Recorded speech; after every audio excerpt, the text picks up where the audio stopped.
Popular TV show Taarak Mehta Ka Ooltah ચશ્માના 17 વર્ષ પૂર્ણ થવા પર આખી ટીમે એકઠા થઈને ઉજવણી કરી।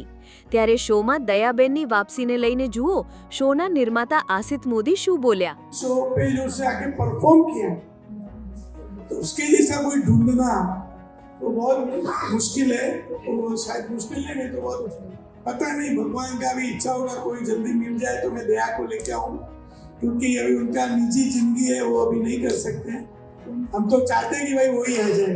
तो बिना दया भी मेरी टीम ने जो मुझे सपोर्ट किया, खास करके जेठालाल बापू जी, क्योंकि जो अगर हरा भरा रहता था दया के साथ, तो उन्होंने जो अपनी बिलीफ रखी नहीं ये तो नहीं अहमदाबाद है भाई 7-8 साल से तो वो एक बड़ी चैलेंज है।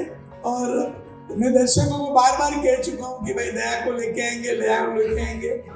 कुछ ना कुछ तकलीफें आ जाती है जिसकी वजह से, और दया भी मिलना इतना मुश्किल क्योंकि लोगों के माइंड में उनकी मेमोरी सेट हो चुकी है।